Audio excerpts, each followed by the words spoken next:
अनुसूचित जातींच्या आरक्षणाचे उपवर्गीकरण हे घटनात्मक आरक्षण व्यवस्थेच्या मूलभूत तत्वांवर आघात करणारे असून त्यामुळे समाजात अन्याय, गैरसमज आणि मतभेद वाढण्याची शक्यता आहे, असा गंभीर आरोप करत आरक्षण उपवर्गीकरण संघर्ष समितीने राज्य सरकारच्या प्रस्तावाला तीव्र विरोध दर्शविला आहे। हा प्रस्ताव तात्काळ मागे घ्यावा, या मागणीसाठी 30 जून रोजी मुंबईच्या आझाद मैदानावर राज्यव्यापी आंदोलन छेडण्यात येणार असून त्यात SC आरक्षण उपवर्गीकरण संघर्ष समिती नाशिक जिल्हा मोठ्या संख्येने सहभागी होणार असल्याची माहिती समितीच्या वतीने पत्रकार परिषदेत देण्यात आली। या आंदोलनात समितीचे जिल्हाध्यक्ष प्रकाश पगारे, सरचिटणीस अर्जुन नाना पगारे, मार्गदर्शक माजी न्यायाधीश अरुण वैद्य, कार्याध्यक्ष सनीभाई रोकडे यांच्यासह अरुण दोंदे, डॉक्टर प्रवीण गांगुर्डे, भारत रोकडे, कविता पवार, अंकल डोळस, पंडित पहाडमुख, गणेश तुपसुंदर, सुनील साखरे, प्रवीण पगारे, राजाभाऊ पगारे, शरद गायकवाड, चंद्रकांत पाटोळे, आदर्श सावंत, सुरेश निकम आणि भावेश आहिरे उपस्थित राहणार आहेत।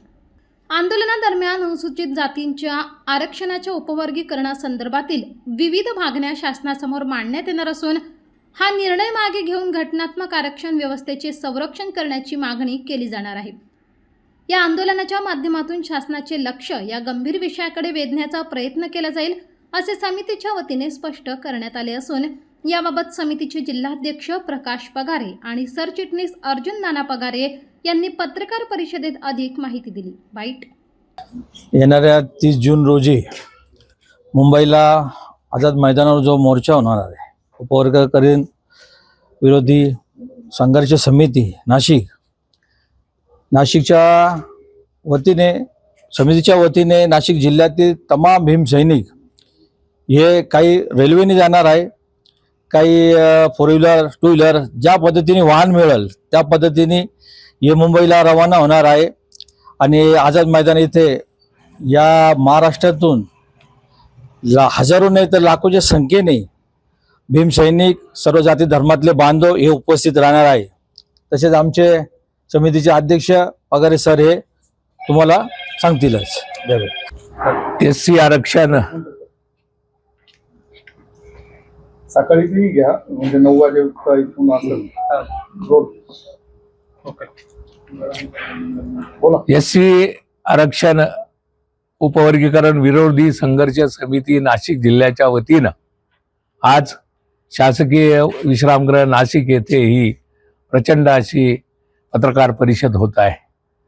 या परिषदेमध्ये अनेक असे निर्णय झालेले आहेत। त्यामध्ये सर्वात महत्त्वाचा निर्णय 30 तारखेला या समितीच्या माध्यमातून हजारो कार्यकर्ते सकाळी रेल्वेने 6 ते 10च्या दरम्यान नाशिक रोड रेल्वे स्थानकावरनं प्रयाण करणार आहेत।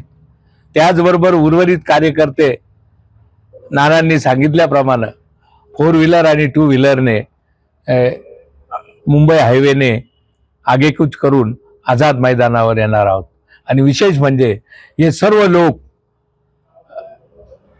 मुंबईला गेल्यानंतर त्या विशाल अशा मोर्चामध्ये आम्ही सर्व सहभागी होणार आहोत। गेल्या 3 महिन्यापासून या समितीने नाशिक जिल्ह्यामध्ये प्रचंड असं काम उभं करून समाज जनजागृती आणि या जन आंदोलनामध्ये आपला सहभाग कसा असावा हे ठरविण्यासाठी आज खऱ्या अर्थानं नाशिक जिल्हा एकवटलेला आहे। तळागाळामध्ये काम करणारे भीमसैनिक आणि नेते आज आमच्या या संघर्ष समितीमध्ये आहेत। आणि म्हणूनच जिल्ह्यातील प्रत्येक तालुक्यामधला कार्यकर्ता, प्रत्येक खेड्यापाड्यातला कार्यकर्ता समितीच्या या आव्हानाला खऱ्या अर्थानं साथ देऊन तो 30 तारखेला निघणार आहे। समितीच्या माध्यमातून येणाऱ्या काळामध्ये एक प्रचंड अशी राज्यव्यापी परिषद आम्ही नाशिकला घेणार आहोत। आज या सर्वांच्या नेतृत्वाखाली आमचे मार्गदर्शक अनिलजी वैद्य साहेब, या समितीचे सरचिटणीस समाजरक्षक अर्जुन नाना पगारे, समितीचे कार्याध्यक्ष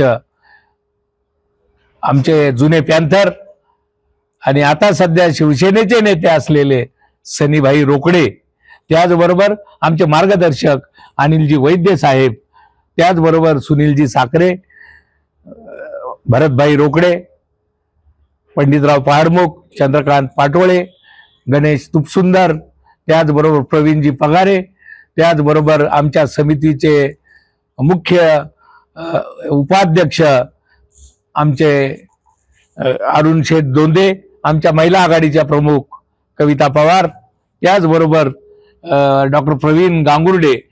आणि हे सर्व करत असताना आमचे मार्गदर्शक अनिलजी वैद्य साहेब, वारंवार मी का सांगतो की हा जिल्हा बांधण्यासाठी, ही सर्व ताकद उभी करण्यासाठी आमचे समाज रक्षक अर्जुन नाना पगारे आणि जज साहेब, आणि त्याचबरोबर आमचे सनीभाई आणि सर्व ज्येष्ठ लोकांनी जे जीवाचं रान केलेलं आहे, ती ताकद तुम्हाला 30 तारखेला मुंबईमध्ये नाशिक जिल्ह्याची दिसणार आहे.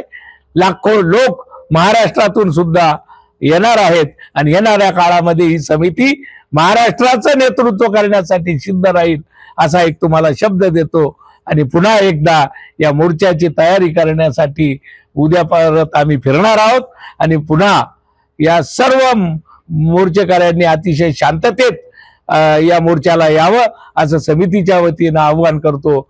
जय भीम.